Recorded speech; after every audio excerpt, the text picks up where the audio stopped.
जय श्री कृष्णा। आदर्श शिक्षण संस्थान के YouTube चैनल पर आप सभी भैया बहनों का हार्दिक स्वागत एवं अभिनंदन। हम कक्षा 10वीं के विज्ञान विषय का पाठ पढ़ रहे हैं, दूसरा अम्ल, क्षारक एवं लवण। हमने अपने पूर्व की वीडियो में पढ़ा था अम्ल की धातु ऑक्साइड के साथ अभिक्रिया और उसके फलस्वरूप लवण और जल बनते हैं, ये अपन ने पढ़ा था। फिर पढ़ा था धातु ऑक्साइड जो होते हैं वो किस प्रकृति के होते हैं, तो अपन ने पढ़ा था धातु ऑक्साइड जो होते हैं वो किस प्रकृति के होते हैं, क्षारीय प्रकृति के होते हैं। ठीक ऐसे ही फिर अपन ने पढ़ा था अधातु ऑक्साइड की क्षारकों के साथ अभिक्रिया, जिसमें अपन ने पढ़ा था कि अधातु ऑक्साइड भी क्षारकों के साथ अभिक्रिया करने पर लवण और जल देते हैं या उत्पन्न करते हैं, और इनके एक एक उदाहरण पढ़े थे। फिर पढ़ा था अधातु ऑक्साइड जो होते हैं उसकी प्रकृति क्या होती है, तो हमने बताया कि अधातु ऑक्साइड जो होते हैं वो अम्लीय प्रकृति के होते हैं। ये अपन ने पूर्व की वीडियो में पढ़ा। आज जो हम पढ़ने जा रहे हैं वो है कि अम्ल और क्षारक जो होते हैं इनमें क्या समानताएं होती हैं, किस प्रकार से ये रिएक्ट करते हैं, क्या इनमें कुछ समानताएं होती हैं क्या, इसके आधार पर हम पढ़ रहे हैं क्रियाकलाप नंबर 2.8। ठीक है, क्रियाकलाप नंबर 2.8। यहाँ इसको उदाहरण ले सकते हैं।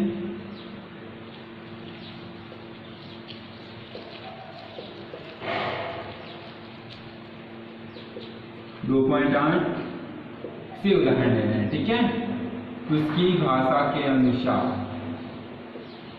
क्रियाकलाप 2.8 क्या कहता है। देखिए क्रियाकलाप 2.8, ग्लूकोज, अल्कोहल, हाइड्रोक्लोरिक अम्ल एवं सल्फ्यूरिक अम्ल का विलयन लीजिए। तो ग्लूकोज अपने को कुछ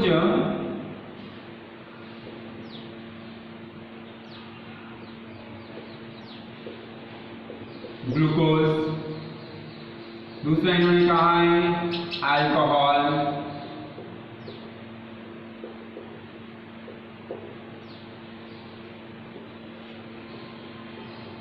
तीसरा इन्होंने कहा है हाइड्रोक्लोरिक अम्ल,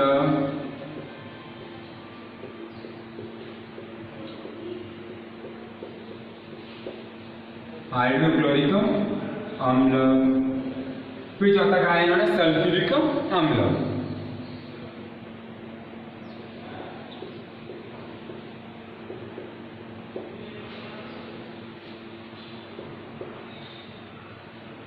चैप्टर का नाम ही है हमारे अम्ल, क्षारक, लवण। ठीक है, तो सबसे पहले हम इनके सबके फॉर्मूले देख लेते हैं। फॉर्मूले भी पता होना चाहिए ना, क्योंकि ये सब शब्दों में लिखा हुआ है।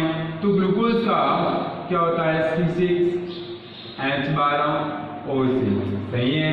फिर क्या अल्कोहल, अल्कोहल क्या होता है, Cl3CH2OH, ये अल्कोहल है।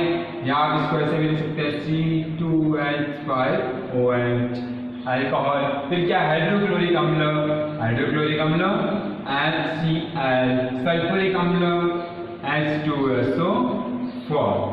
ठीक है, ये चारों पदार्थ अपने को दे रखे हैं। फिर क्या करें, एक कॉर्क पर 2 कील लगाकर कॉर्क को 100 ml बीकर में रख लीजिए। हमने एक कॉर्क लिया या फिर हम कह सकते हैं लकड़ी का एक टुकड़ा लिया और उसके ऊपर क्या लगाएंगे, 2 कील, और उसको कहाँ रखा है, 100 ml जल के अमाप के आयतन के एक बीकर में रखा है। तो देखिए हमने एक लिया है लकड़ी का गुटका जिसके ऊपर अपन ने लगाई 2 कील और उसको 100 ml के एक बीकर में रख दिया है। लेबल कर लेते हैं।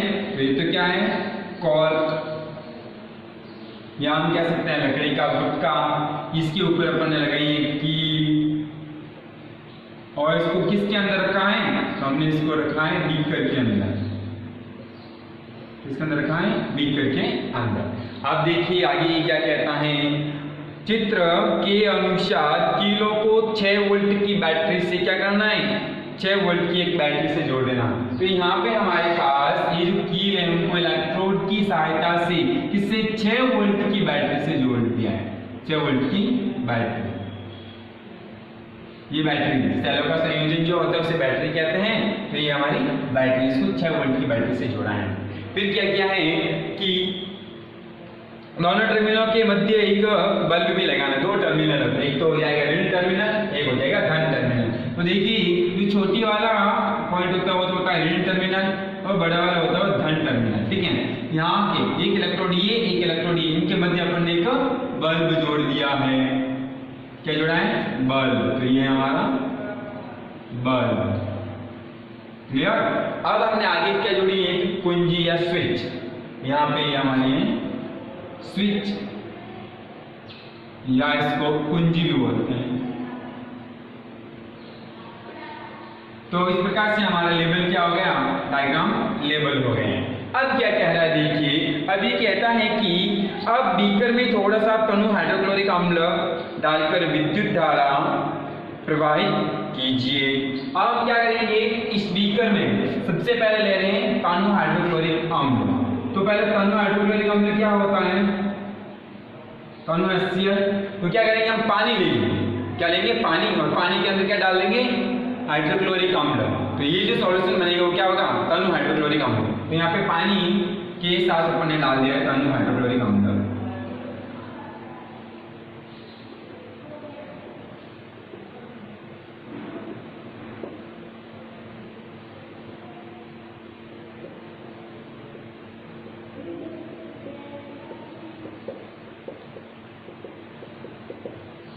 तो अब इसको क्या लेबल करेंगे? अम्लीय विलयन। क्या करेंगे?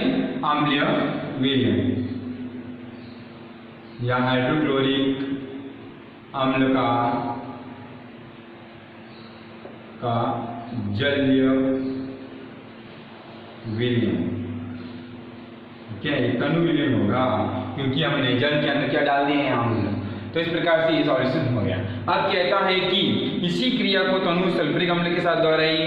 तो सबसे पहले अपन देखते हैं कि जैसे ही हम इसके अंदर ये डाल देते हैं अम्ल, स्विच है चालू, ठीक है, तो हम देखते हैं कि इसके अंदर विद्युत धारा प्रवाहित की हमने, स्विच ऑन किया तो विद्युत धारा बहेगी। विद्युत धारा प्रवाहित करते हैं तो हमारे यहाँ पर ये जो बल्ब है वो जलने लगता है। ठीक है, बल्ब जलने लगता है, चमकता है या फिर जलता है। बल्ब क्या है? चमकता है, चमकता है या फिर जलता है। ठीक है, अम्ल की उपस्थिति में। अब बल्ब क्यों चमकता है? तो इसका कारण है कि जब हम अम्ल में विद्युत धारा प्रवाहित करते हैं तो अम्ल क्या बना देता है? आयन बना देता है। तो क्या बन जाएंगे? आयन बन जाएंगे इसके। तो एक तो बनेगा ये आयन, एक बनेगा ये आयन। ये कौन सा? हाइड्रोजन आयन और क्लोराइड आयन। जिन आयनों से ये मिलकर बना है, विद्युत धारा प्रवाहित करने पर पुनः ये उन आयनों में टूट जाता है, विभक्त हो जाता है। तो आयन बन जाते हैं और हमारा बल्ब चमकता है। फिर ये कह रहे हैं कि फिर अपने को इसकी अभिक्रिया में किससे करवानी है? सल्फ्यूरिक अम्ल से। तो अब क्या करोगे? हाइड्रोक्लोरिक अम्ल बाहर निकाल देंगे और इसको पुनः जल के साथ सल्फ्यूरिक अम्ल डाल करके अभिक्रिया करवाएंगे। यहाँ पे फिर हमारा ये तनु सल्फ्यूरिक अम्ल होगा H2SO4। ठीक है, और इसको हम इसके अंदर डाल देंगे। तो देखते हैं, फिर स्विच ऑन करते हैं, विद्युत धारा बहती है, तो फिर देखते हैं कि बल्ब चमकता है नहीं। तो हम देखते हैं कि बल्ब चमकता है, क्योंकि इस कंडीशन में भी हमको पता है कि अम्ल जो होते हैं जल में घुलने पर हाइड्रोजन आयन देते हैं और उसके साथ संगत आयन देंगे। अगर सल्फ्यूरिक अम्ल है तो यहाँ पे हमारा H2SO4 माइनस होगा और यहाँ पे क्लोराइड माइनस होता है। ठीक है, इस प्रकार से दोनों आयनों में वापस विभक्त हो जाता है और हम देखते हैं कि बल्ब चमकता है। फिर क्या करें? इसी क्रियाकलाप को, इसी प्रेक्षणों को अपन को किसके साथ करना है? ग्लूकोज और अल्कोहल के विलयन के साथ भी करना है। तो ग्लूकोज और अल्कोहल के विलयन के साथ भी करके हम देख सकते हैं। तो क्या करेंगे? इस वापस सल्फ्यूरिक अम्ल को निकाल देते हैं। फिर क्या करते हैं? हमने ग्लूकोज की विलयन के साथ क्या करेंगे? फिर वापस यही इसके अंदर भी हम क्या करेंगे? जल प्लस ग्लूकोज, तो ये विलयन प्राप्त हो जाएगा, है ना, ग्लूकोज का जलीय विलयन। तब क्या करेंगे? फिर इसमें डाल करके देखते हैं, फिर विद्युत धारा प्रवाहित करने स्विच ऑन करके, तो देखते हैं कि इस कंडीशन में, किस कंडीशन में? ग्लूकोज के जलीय विलयन की कंडीशन में हमारा बल्ब नहीं जलता है। बल्ब नहीं जलता है मतलब नहीं चमकता है। बल्ब में चमक उत्पन्न होती है या बल्ब जलता नहीं है। अर्थात ये जो ग्लूकोज का विलयन है यह आयनों में विभक्त नहीं होता है, और आयनों में जब विभक्त नहीं होता है तो विद्युत धारा का चालन नहीं करता है। ऐसा ही अपने को वापस अल्कोहल के साथ भी करना है। अल्कोहल के साथ में भी अगर हम जल प्लस अल्कोहल डालते हैं तो अपने को ये विलयन मिल जाएगा। ठीक है, और इस कंडीशन में अगर अपन चेक करते हैं वापस विद्युत धारा का प्रवाहित करते हैं तो देखते हैं कि बल्ब नहीं चमकता है, क्योंकि ये भी अल्कोहल भी आयनों में नहीं टूटता है, इस वजह से बल्ब नहीं चमकता है। तो इसका आंसर क्या होता है, इस क्रियाकलाप से अपने को क्या रिजल्ट निकलता है, क्या निष्कर्ष निकलता है, तो देखिए निष्कर्ष, अम्ल की उपस्थिति में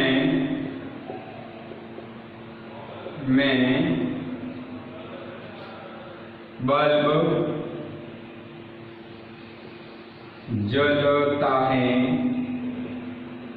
या हम कह सकते हैं चमकता है, क्योंकि विद्युत धारा प्रवाहित करने पर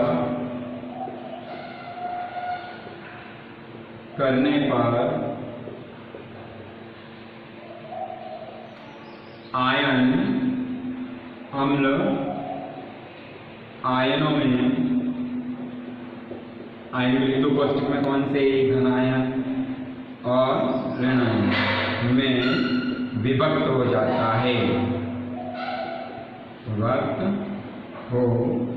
जाता है, जिसके फलस्वरूप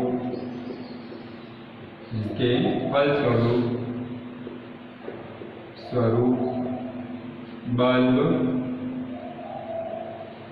चमकता है, या हम कह सकते हैं जलता है।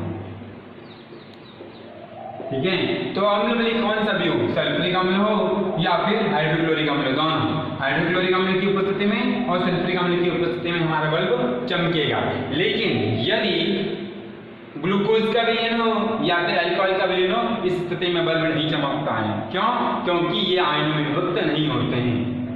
तो लिख सकते हैं हम अलग से वापस, ग्लूकोज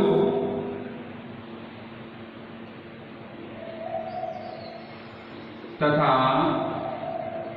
अल्कोहल की उपस्थिति में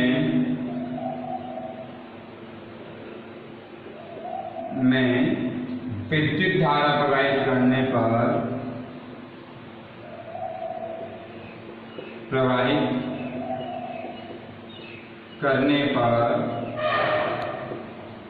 बल्ब नहीं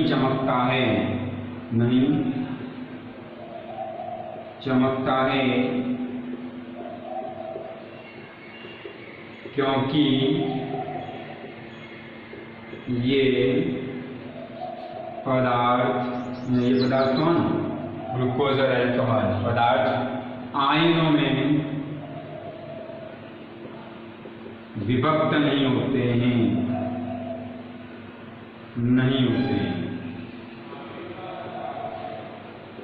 ठीक है, जिसके फलस्वरूप बल्ब नहीं चमकता है। तो आपको प्रश्न इसमें इस प्रकार से पूछ सकते हैं कि अम्ल के जो विलयन होते हैं वे विद्युत का चालन करते हैं, तो एक क्रियाकलाप के द्वारा समझाइए। तो हम क्या करेंगे, हम लेते हैं एक लकड़ी का गुटका जिसके ऊपर लगाते हैं 2 कील और उसको रखते हैं हम 100 ml बीकर में। ठीक है, फिर हम उसको दोनों कीलों को इलेक्ट्रोड जिसमें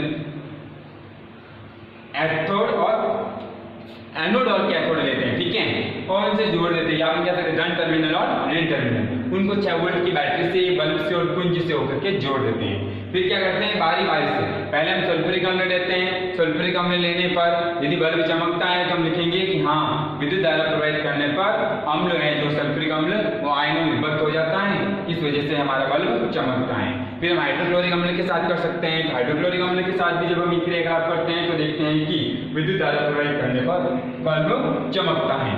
फिर यदि इनका हम परीक्षण करते हैं ग्लूकोज और अल्कोहल के साथ, तो हम देखते हैं कि ग्लूकोज और अल्कोहल की स्थिति में, या ग्लूकोज और अल्कोहल जब इसके हम डालते हैं उपकरण में और विद्युत धारा प्रवाहित करते हैं तो देखते हैं कि उसमें हमारा बल्ब नहीं चमकता है, अर्थात बल्ब नहीं जलता है। क्योंकि ये जो दोनों विलयन हैं, ग्लूकोज का विलयन और अल्कोहल का विलयन विद्युत का चालन नहीं करता है, क्योंकि इनमें आयन नहीं बनते हैं, अर्थात ये आयनों विभक्त नहीं होता है। जब आयनों विभक्त नहीं होता है तो विद्युत का चालन नहीं करेगा, तो विद्युत का चालन नहीं करेगा तो हमारा जो प्रयोग में ले रहे हैं ये बल्ब चमकेगा नहीं। अब देखिए हम कर रहे हैं पाठगत प्रश्न आए हुए हैं कुछ, इन पाठगत प्रश्नों को करते हैं पेज संख्या 24 पर। पेज संख्या 24 पे पाठगत प्रश्न आए हैं। देखिए प्रश्न क्या है, पहला, पीतल एवं तांबे के बर्तन में दही एवं खट्टे पदार्थ को क्यों नहीं रखने चाहिए। ठीक है, तो पेज संख्या पाठगत प्रश्न है। प्रश्न पेज नंबर 24, प्रश्न संख्या 1 का आंसर। तो पीतल एवं तांबे के बर्तन जो हैं, पहला पता होना चाहिए पीतल और तांबे कैसे हैं, धातु हैं। ठीक है, धातु के बर्तन हो गए। पीतल और तांबे के बर्तन में खट्टे पदार्थ नहीं रखने चाहिए। खट्टे पदार्थ क्या होते हैं, अम्ल। तो हमको बताएं, अम्ल जब तांबे और पीतल अर्थात धातु से अभिक्रिया करते हैं तो क्या बनाते हैं, लवण और हाइड्रोजन गैस। ये जो लवण बनते हैं वो कैसे होते हैं, जहरीले होते हैं या विषाक्त होते हैं, इसलिए ये हमारे स्वास्थ्य के लिए क्या होते हैं, हानिकारक होते हैं। ठीक है, तो लिख दें खट्टे पदार्थ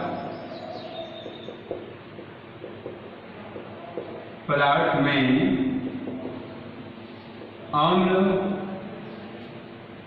होते हैं तथा पीतल तांबा दोनों धातुएं हैं। धातु जब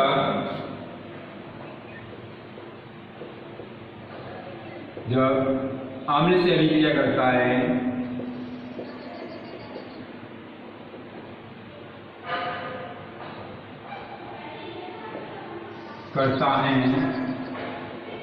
तो लवण तथा हाइड्रोजन गैस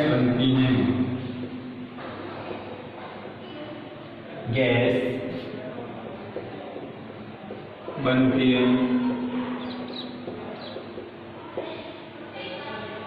यह लवण विषैला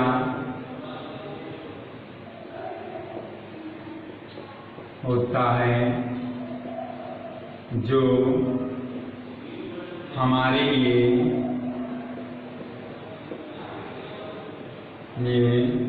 हानिकारक होता है।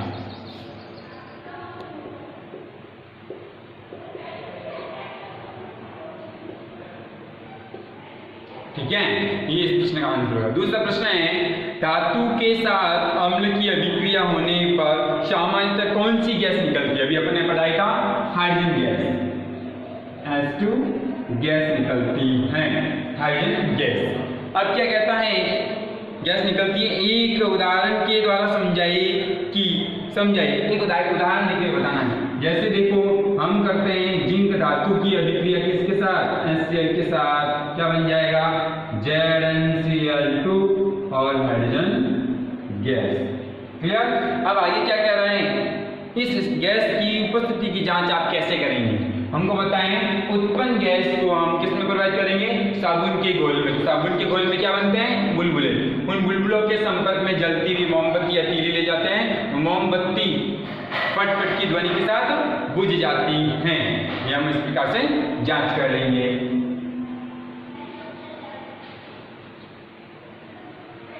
नेक्स्ट प्रश्न संख्या 3 क्या है, कोई धातु यौगिक है ए।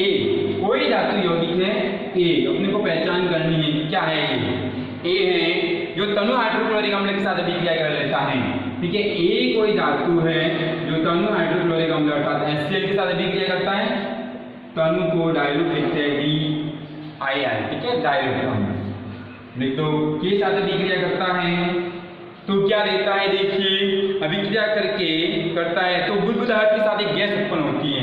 तेज बुलबुलाहट के साथ एक गैस उत्पन्न होती है और साथ साथ में क्या कहता है कि इससे उत्पन्न गैस मोमबत्ती को बुझा देती है। तो अपन ने पढ़ा था कार्बन डाइऑक्साइड गैस की जांच, जिसमें अपन ने पढ़ा था केमिकल जांच। हमने कहा था कार्बन डाइऑक्साइड गैस को चूने के पानी में प्रवाहित करते हैं तो चूने का पानी दूधिया हो जाते हैं। तो मैंने एक और जांच बताई के समय कि कार्बन डाइऑक्साइड गैस क्या करती है, आग को बुझाने में सहायक होती है ना, तो उत्पन्न गैस क्या कर रही है, आग को बुझाने में सहायता होती है। तो अपन को दो परीक्षण पता चल गए, अर्थात कार्बन डाइऑक्साइड गैस होगी।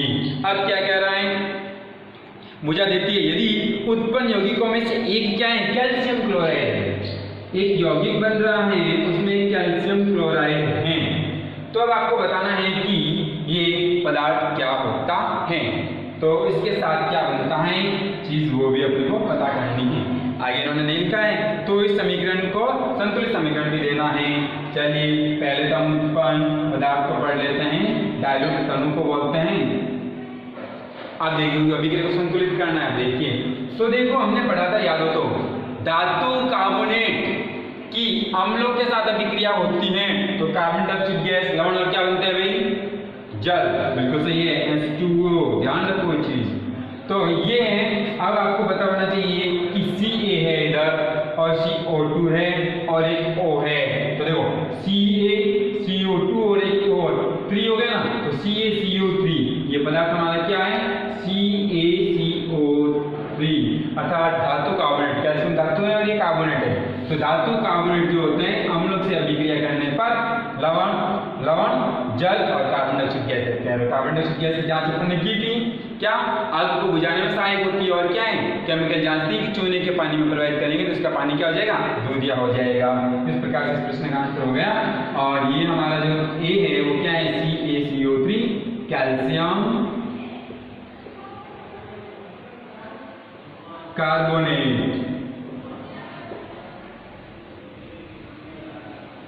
Calcium carbonate. अब इस अभिक्रिया को संतुलित करना है तो देखते हैं क्रिया कारकों और क्रियाफल में हाइड्रोजन, कार्बन और ऑक्सीजन और कैल्शियम की संख्या कितनी है।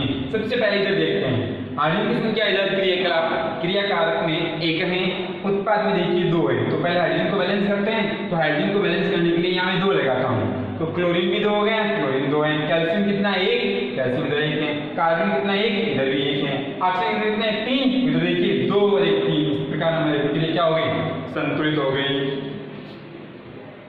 संतुलित समीकरण।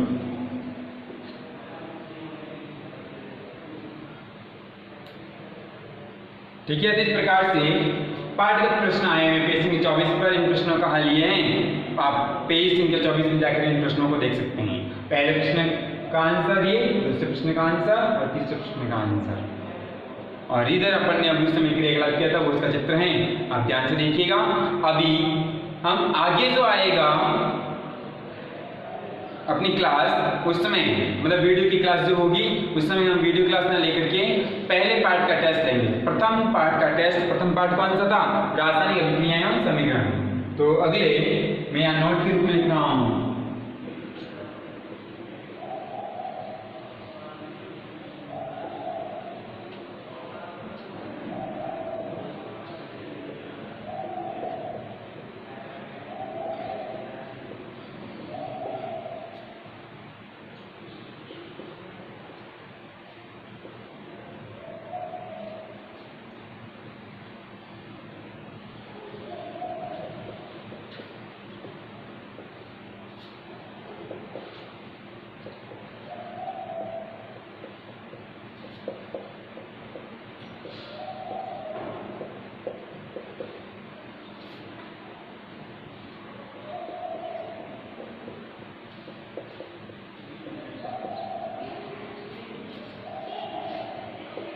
ठीक है। तो अगला जो भी वीडियो होगा उसमें आपके प्रथम पार्ट मतलब रासायनिक अभिक्रिया और समीकरण पहले पार्ट का टेस्ट होगा। ठीक है, तो तैयारी करना। आज के इस वीडियो में इतना ही। जय श्री कृष्णा, धन्यवाद।